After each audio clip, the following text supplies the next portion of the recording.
렘넌트가 알아야 할 역사의 교훈이라는 제목으로 우리 같이 말씀을 확인하도록 하겠습니다.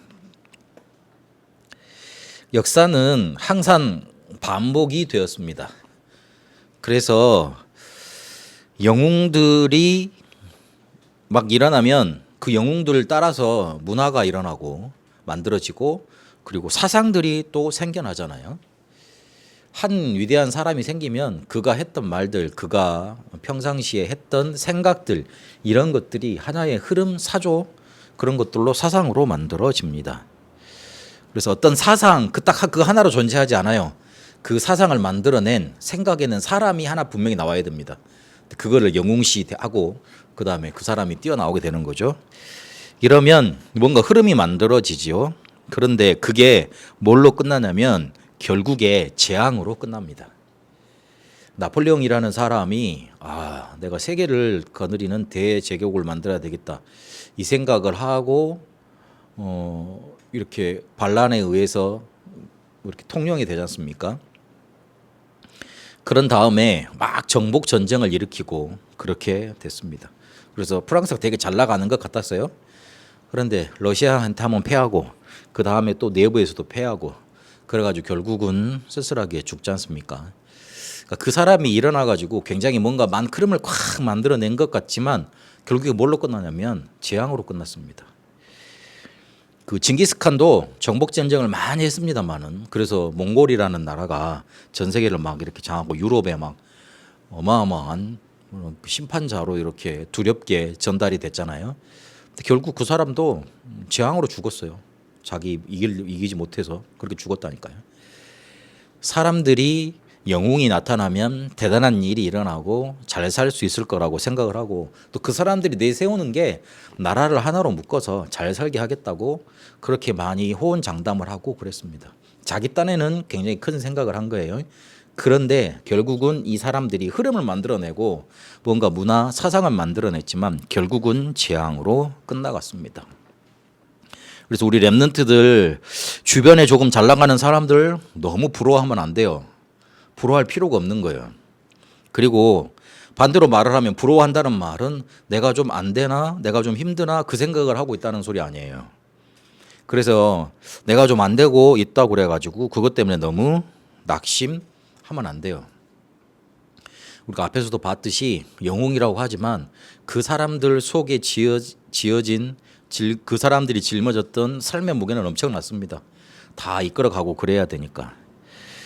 이 사람들이 조금 성공한 사람들, 있는 사람들 만나보니까 심각한 고민 다 숨기고 살고 있더라고요. 그거를 기회가 안 돼서 터놓을 대상이 없어서 말을 못할 뿐이지 심각한 고민들을 안고 살아가요. 나중에 여러분들 성공을 해가지고 사람들을 많이 만나는 그런 위치로 가고 그리고 뭔가 그런 자리로 갈 거 아니에요. 만나보면 택도 안 되는 고민 가지고 굉장히 고민하고 있다는 사실이 발견되게 될 거예요. 야, 저 사람 수준이 저거밖에 안 되나? 그리고 저 사람이 저런 문제로 고민을 했나? 그런 게 아마 눈에 보이고 발견이 될 겁니다. 이 사람들이 그게 해결이 안 되니까 계속 반복되는 질문을 하는 거예요. 근데 반복되는 질문은 결국 뭐로 결론이 나지냐면 원망으로 끝을 맺습니다. 질문 자체가 반복이 된다는 거는 해결이 안 된다는 소리잖아요. 그렇기 때문에 이거를 어디에다 내놓을 곳이 없어요. 뭔가 자기가 영적으로 시달리는데 만족하지를 못하는데 그래서 그게 너무 쌓였다 보니까 분노와 뭔가 화로 이렇게 축적이 될 거 아니에요. 그래서 사람들이 못하면 그게 자기도 모르는 순간 터져 나와 버리는 거예요. 그래서 조금 위치 있는 사람들이 갑질을 한다 그렇게 말을 하고 그러는데 그 사람들 영적인 거 너무 몰라서 그렇습니다. 그렇게 될 수밖에 없는 그런 시달림 속에 지금 사람들 살고 있는 겁니다. 그래서 여기서 한 가지 더 기억해야 될 게 우리 랩런트들은 복음 흐름에서 너무 멀리 나가 있으면 안 돼요. 그러니까 너무 복음하고 멀어져 있으면 안 된다고 친해져 있어야 돼. 사람들 실제로 반복되는 재앙 속에 심각한 고민을 숨기고 살아가고 그리고 고통받고 있는데 만약에 우리 랩런트들이 복음 밖에 서 있으면 이 문제를 해결할 수 있는 그런 답을 어디 가서 얻을 수가 없습니다. 제일 무식한 사람이 뭐냐면 내가 경험한 거 외에는 안 믿겠다는 사람 있잖아요. 제일 무식한 거예요. 되게 똑똑한 것처럼 보이고 자아가 강한 것 같이 보이지만 되게 말하면 수준이 떨어지는 소리를 하고 있는 거예요. 사람이라는 게 경험하지 못한 거라도 경험할 수 있도록 뭘 하냐면 독서를 합니다. 그리고 뭘 하냐면 역사 공부를 합니다. 그걸 통해서 경험을 하는 거예요. 우리의 뇌는 그 자기가 눈으로 보는 거 있잖아요. 그 독서도 거기에 포함이 돼. 활자 읽는 것도 그게 자기가 경험한 거라고 인식을 합니다. 근데 그런 것들이 쌓여서 저 사람들이 저렇게 살았구나. 그러면 나는 그 길로 가지 않아야 되겠구나. 그런 생각을 자연스럽게 하게 되는 거잖아요. 근데 내가 경험을 해봐서 저게 틀렸다 그러면 안 할게. 이렇게 하는 사람들이 있더라고요. 내가 멸망을 해봐야지만 하나님을 찾을게. 멸망을 당해야지만 하나님을 찾을게. 그렇게 하는 사람들이 있더라고요. 참 수준 낮은 소리예요. 그래서 우리 랩런트는 그러지 마라. 분명히 창세기 3장 문제가 내 문제로 인식이 안 되고 그래서 그리스도가 필요 없으면 하나님이 내 인생 속에 그거를 깨닫게 하시는 날이 옵니다. 그러면 어떻게 깨닫게 하겠어요? 굉장히 행복하게 해서 그걸 깨닫게 하실까? 대부분 인생에 낭떠러지 그 정도까지 몰아세우셔가지고 조금만 한 발짝만 더 나가면 완전히 낭떠러지야. 그런 곳에 세우셔가지고 내 문제가 과연 뭐지? 근본을 찾게 하신다고. 그러면 꼭 그걸 당해서 근본적인 질문을 해야겠습니까? 매 주마다 와서 확인해 보고 하나님이 주신 언약이 정말로 뭔지 딱 붙잡아야 됩니다. 그래서 이게 맨날 하는 같은 반복되는 소리가 아닙니다. 맨날 하는 소리가 아니에요. 근본을 봐버리면 이게 늘 다른 각도로 전달이 되게 돼 있고 그리고 실제로 같은 말인 것 같지만 아니에요. 살아있는 말을 하는 거고 실제 내 근본적인 부분을 터치하는 말로 내게 전달이 되는 겁니다.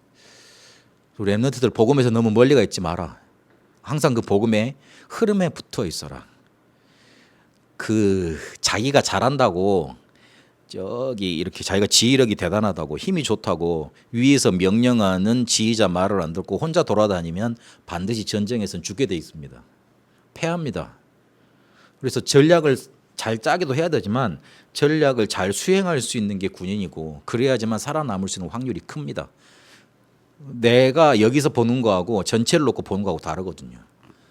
그래서 말씀이 전체적으로 흘러가는데 나는 우리 메시지는 거의 그렇잖아요. 본부 흐름 따라서 우리에게 주었던 그 은혜를 따라서 계속 지금 가고 있는 거잖아요. 근데 그렇게 갈 거니까 말씀 속에 여러분들도 눈치를 채고 계속 붙들고 있어야 돼요. 흐름에서 벗어나면 안 돼요.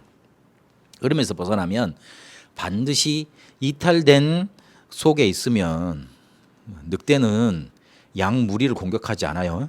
이탈된 홀로 떨어져 있는 외롭게 살고 있는 양을 공격합니다. 흐름에서 떨어져 있으면 그리 됩니다. 그걸 붙잡아야 됩니다. 하나님은 반복되는 재앙을 끝내시기 위해서 항상 복음 가진 렘넌트를 통해서 회복을 시키셨습니다. 그래서 좀 질문해 봐야 될 게 있습니다. 애굽에 왜 두 렘넌트를 보내셨죠? 요셉과 모세, 아수르 아람을 이길 수 있도록 렘넌트들을 보내셨고 바벨론, 로마 그리고 유랑민으로 흩으신 그런 일들을 하셨습니다. 왜 이런 일들을 계속하게 하셨냐? 복음을 가지고 누리고 전할 수 있는 준비를 갖춘 렘넌트를 그 속에 보내셔서 복음을 증거하게 하시고 세계복음하게 하시고 그리고 회복시키신 겁니다. 복음만 증거되면 안 되잖아. 복음이 맞다는 걸 증명을 가서 해야지. 그래서 항상 이 복음 가진 렘넌트, 복음을 누릴 수 있는 렘넌트, 복음을 증거할 수 있는 렘넌트, 말씀, 기도, 전도 여기에 붙잡혀진 렘넌트들을 그 237 나라가 모여 있는 강대국 속에 파송을 하셔가지고 거기서 사건을 일으키시고 증거를 주셨어요. 그래서 맞다고 증명을 하게 하셨어요. 그래서 이런 일들이 반복이 됐던 겁니다. 하나님이 왜 그들을 그렇게 포로되게 만드시고 보내셨냐? 이유가 뭐냐? 세계 복음화하게 하시려고. 세계를 복음화시켜야 되니까. 흑암에 갇힌 237 5천 종족에 빛을 비추는 방법은 그 방법밖에 없었으니까. 이거를 창세기 12장에 보니까 아브라함을 처음부터 부르셨을 때 하나님 하신 말이고 예수님이 부활 메시지 때 마지막까지 강조하셨고 그리고 요약해서 사도행전 1장 1절, 3절, 8절에 말씀하신 내용입니다. 지금은 재앙, 전쟁, 전 세계가 다 당했기 때문에 우리가 또 마음만 먹으면 전 세계로 갈 수 있잖아요. 그래서 갈 마음을 먹어야 돼요. 갈 수 있는 마음을 먹어야 돼요. 그러면 가서 무엇을 가지고 가야 됩니까? 여호와의 망대, 여정, 이정표.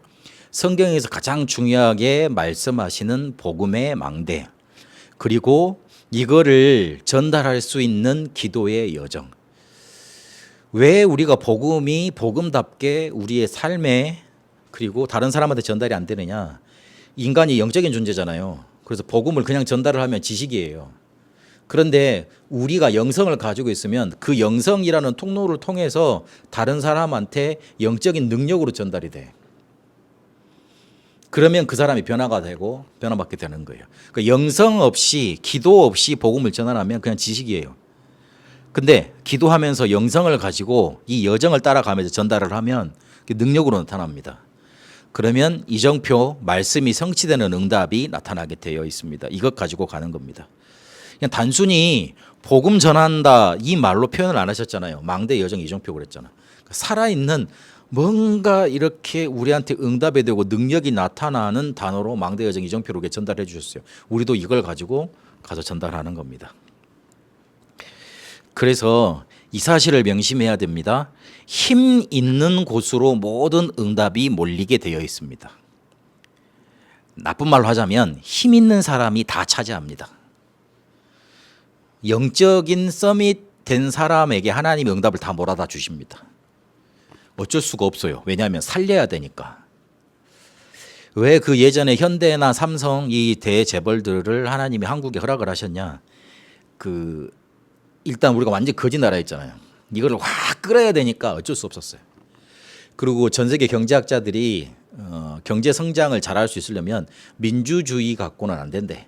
독재자가 나타나가지고 이걸 확 끌 수 있어야 된대. 그렇기 때문에 허락을 하신 거예요.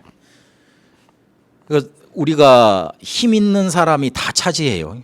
어디 가서도 마찬가지예요. 힘 있는 사람이 다 이거를 가지고 가게 돼 있습니다. 그래서 여러분 힘 있어야 돼요. 어떤 힘을 가질 거냐 우리는 영적인 힘을 가져야 됩니다. 영성 키워야 돼요. 영역. 그리고 지식을 쌓아야 돼요. 지식이 쌓아지면 뭐가 됩니까? 거기서 지혜가 나옵니다. 지혜는 뭡니까? 문제를 해결하는 힘입니다. 공부 잘해야 됩니다. 할 때 해야 됩니다. 왜 해야 되느냐? 지식을 쌓는 거예요. 그럼 그 지식에서 뭐가 나옵니까? 지혜가 나옵니다.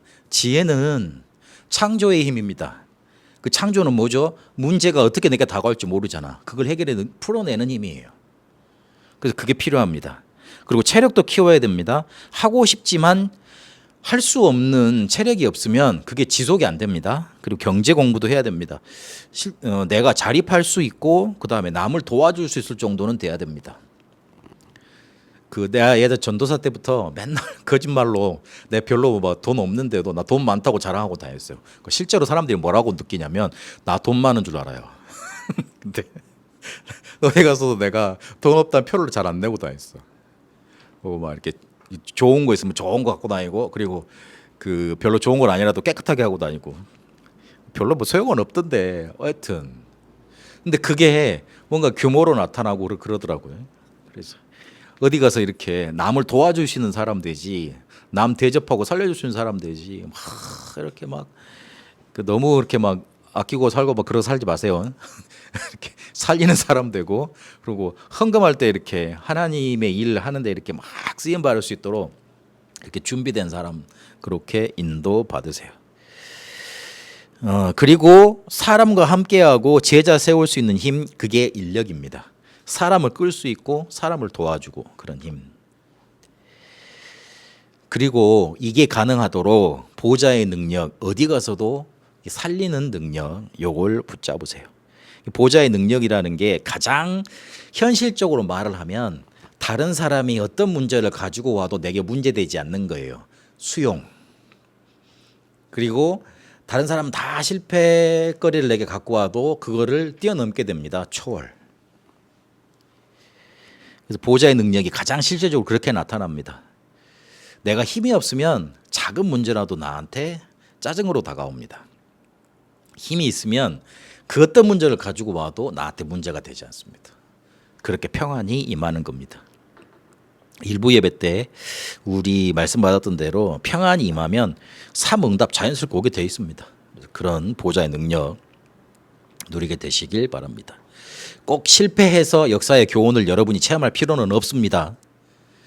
그렇습니다. 꼭 멸망해서 꼭 안 되는 위치로 가서 하나님이 역사에 그렇게 말씀하셨구나, 그렇게 나를 남은 자로 세우셨구나 깨달을 필요 없습니다. 보고 메시지를 듣고 깨닫고 체험하면 돼요. 그래서 힘 있는 렘넌트로 영적인 서밋이 먼저 되어져서 어디 가서도 살리는 자로 응답받게 되시길 바랍니다. 이제는 우리 주 예수 그리스도의 은혜와 하나님의 살아계심과 성령님의 역사 인도하심이 언약을 붙잡고 역사의 교훈을 따라 하나님이 인도하신 대로 세계복음화를 향해 인도받을 우리 렘넌트들을 위해, 그리고 우리 렘넌트를 키우는 우리 중직자들 위해 이제와 영원토록 항상 함께 계실지어다. 아멘.